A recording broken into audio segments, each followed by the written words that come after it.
2025లో మహాశివరాత్రి ఫిబ్రవరి 26న జరుపుకుంటున్నారు.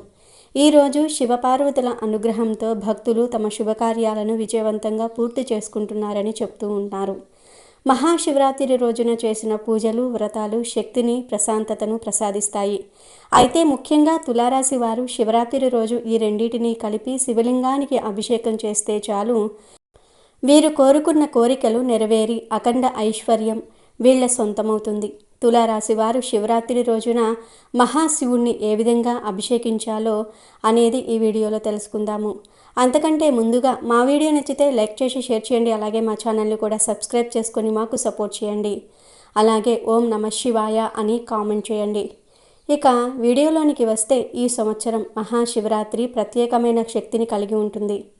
మహాశివరాత్రి రోజున శివుణ్ణి ఆరాధించటం వల్ల ఆధ్యాత్మికంగా ఎంతో పురోగతి సాధిస్తారు. మనస్సు ప్రశాంతంగా మారుతుంది. ఈ రోజున భక్తి శ్రద్ధలతో శివుణ్ణి పూజిస్తే కోరిన కోరికలు నెరవేరుతాయి. దీర్ఘకాలిక అనారోగ్య సమస్యలతో బాధపడే వారికి ఉపశమనం లభిస్తుంది. ఉద్యోగంలో ఎదురయ్యే ఆటంకాలు తొలగిపోయి ప్రమోషన్లు, జీతాల పెంపు వంటి శుభవార్తలు వింటారు. వ్యాపారంలో లాభాలు పెరుగుతాయి. పెట్టుబడులు లాభిస్తాయి. పెళ్లిగాని వారికి వివాహ సంబంధాలు కుదురుతాయి. వైవాహిక జీవితంలో సంతోషం నెలకొంటుంది. మహాశివరాత్రి రోజున ఉపవాసం ఉండటం చాలా మంచిది. దగ్గరలో ఉన్న శివాలయానికి వెళ్ళి శివుణ్ణి దర్శించుకోండి. శివునికి రుద్రాభిషేకం చేయటం చాలా విశేషమైనది. రాత్రంతా మేలుకొని శివుణ్ణి శివనామ స్మరణ చేస్తూ జాగరణ చేయాలి. పేదలకు, అవసరమైన వారికి సహాయం చేయండి. ప్రత్యేకించి తులారాశి వారు మహాశివరాత్రి రోజున ఈ రెండింటినీ కలిపి మీరు శివుణ్ణి అభిషేకించండి చాలు, మీకు ఉన్న దరిద్ర బాధలన్నీ కూడా తొలగిపోతాయి. తులారాశి వారు జీవితాన్ని పోటీగా తీసుకుంటూ ఉంటారు. జీవితంలో ప్రారంభంలో ఎదురైన అపజయాలకు కృంగిపోక ఉపాయంతో లక్ష్య సాధన కొరకు కృషి చేసి ముందుకు సాగుతారు. తమ ఆలోచనను బయటికి చెప్పరు. ఇతరులకు లొంగరు. ఎత్తులకు పై ఎత్తులు వేయటంలో నేర్పు కలిగి ఉంటారు. మేధావులుగా గుర్తింపు పొందుతారు. అత్యున్నత స్థానాలను అధిరోహిస్తారు. ప్రజాకర్షణ అధికంగా ఉంటుంది. ప్రజల అభిమానానికి సంబంధించిన వృత్తి, ఉద్యోగ, వ్యాపార వ్యాపకాల్లో రాణిస్తారు. ఆర్థిక క్రమశిక్షణ బాగా పాటిస్తారు. స్థిరాస్తులను అభివృద్ధి చేస్తారు. వ్యాపారాలను మార్పు చేసి అభివృద్ధి చేస్తారు. తులారాశి వారు అలంకార ప్రియులు. ఇతరుల అభిరుచిని త్వరగా తెలుసుకోగలుగుతారు. కళా, సాహిత్య, రాజకీయ రంగాల్లో బాగా రాణిస్తారు. యవ్వన ప్రాయంలో అదృష్టం కలిసి వస్తుంది. జీవితంలో అనేక సుఖాలను వీళ్ళు అనుభవిస్తారు. తరతరాలకు ఆదర్శంగా నిలుస్తారు. బంధువర్గంతో విభేదాలు దీర్ఘకాలము కొనసాగుతూ ఉంటాయి. ఈ విషయంలో రాజీ లేకుండా శ్రమిస్తారు. కూతురికి మాత్రం అన్ని విషయాల్లో మినహాయింపు ఉంటుంది. వ్యక్తిగత సామర్థ్యాన్ని ఎప్పటికప్పుడు అభివృద్ధి చేసుకుంటూనే ఉంటారు. ఒక స్థాయికి వచ్చిన పాత పద్ధతులు పోగొట్టుకోకుండా ఉంటారు. ఆత్మీయులతో విభేదాలు అనేవి వీరికి ఎదురవుతూ ఉంటాయి.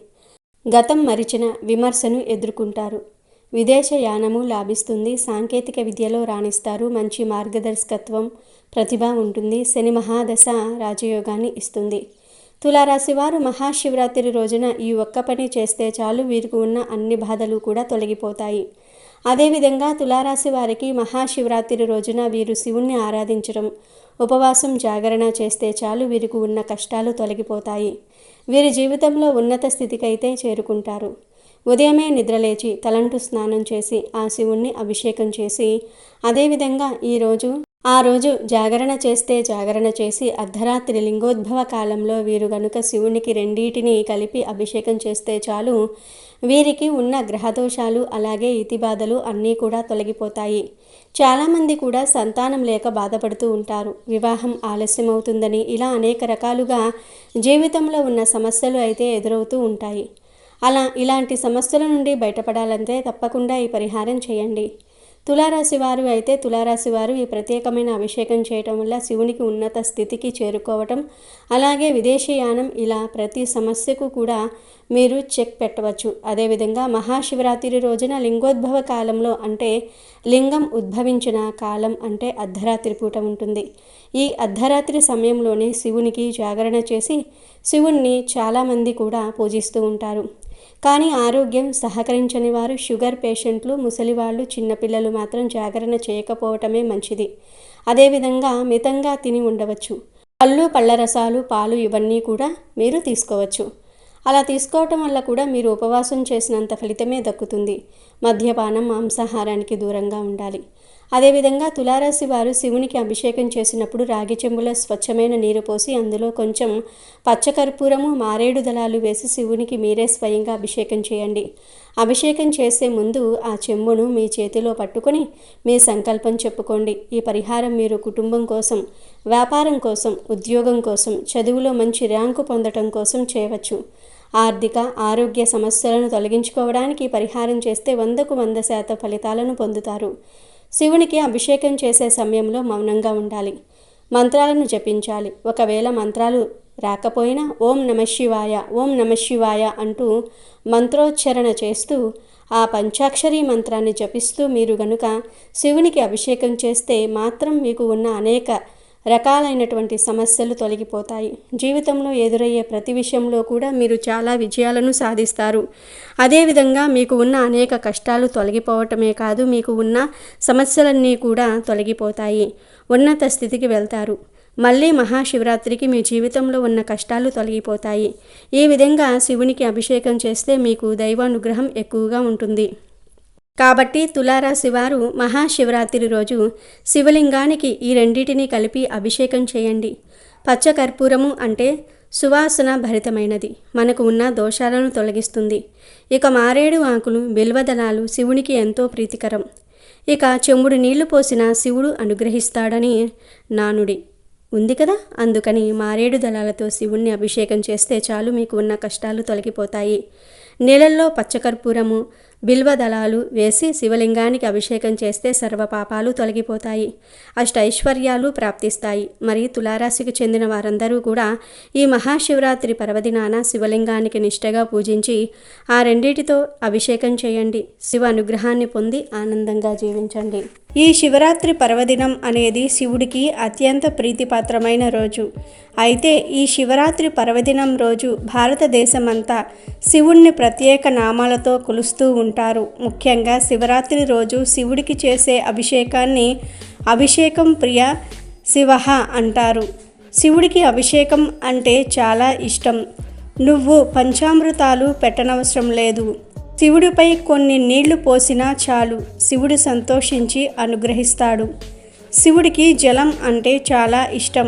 ఎందుకంటే శివుడు గరళాన్ని మింగాడు, ఆలాహరాన్ని కంఠంలో దాచుకున్నాడు. దేవతలు పంచామృతాన్ని చిలికే సమయంలో ముందు వచ్చినటువంటి విషం ప్రపంచాన్ని నాశనం చేయకుండా తన గొంతులో దాచుకున్నాడు. అయితే ఇది కంఠం దిగి కిందికి పోకుండా పైకి రాకుండా కంఠంలోనే ఉండటం వల్ల చాలా వేడిగా ఉంటుంది. అందుకే మనం శివుడికి అభిషేకం చేస్తే చల్లగా ఉంటుంది. కాబట్టి అభిషేకం అనేది తప్పనిసరిగా చెయ్యాలి. అందుకే ఆయన మంచు కొండల్లో ఉంటాడని అంటూ ఉంటారు. ఎవరైతే శివుడికి అభిషేకం చేస్తారో కుమారస్వామిని ప్రేమించినంతగా ప్రేమిస్తాడట.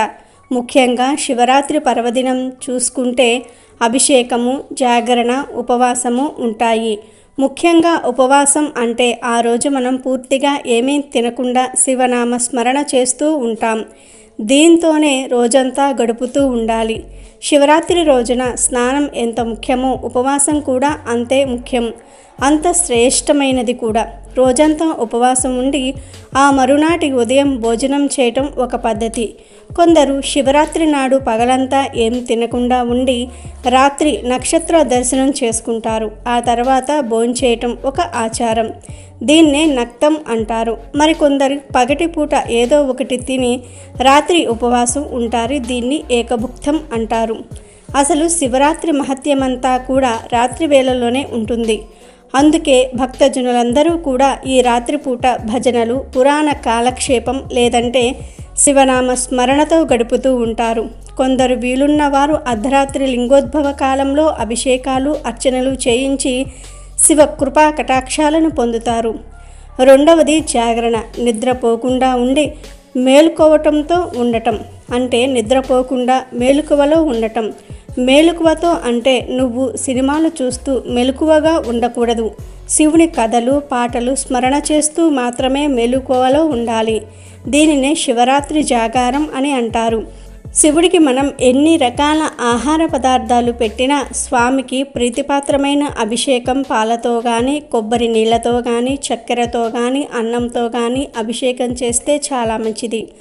అయితే మహాశివరాత్రి పర్వదినం రోజున ఈ 3 నియమాలు నిష్ఠగా పాటిస్తే శుభం కలుగుతుంది అని పండితులు చెప్తూ ఉన్నారు. ఇక మూడవది ఉపవాసం. ఓ జగదీశ్వర, మహా ఫలితాన్నిచ్చే ఈ శివరాత్రి నాడు నేను చేసే నీ పూజలను నిర్విఘ్నంగా జరిగేలాగా చూడు. ముక్తిని కోరుతూ ఈరోజు ఉపవాసం చేసి మరుసటి రోజున ఒక పొద్దు విడిచి భోజనం చేస్తాను. దయతో నన్నెప్పుడూ కూడా రక్షిస్తూ ఉండమని శివుణ్ణి వేడుకుని శివరాత్రి రోజున విధిగా ఉపవాసం చేయాలని శాస్త్రవచనం. శంకరుడు అంటే అందరికీ శుభాలు కలిగించేవాడని అర్థం. ఈ విశ్వాన్ని నడిపించే పరమేశ్వరుడు శివలింగంగా ఆవిర్భవించింది ఈరోజే. పార్వతిని వివాహం చేసుకున్నది కూడా ఈరోజే.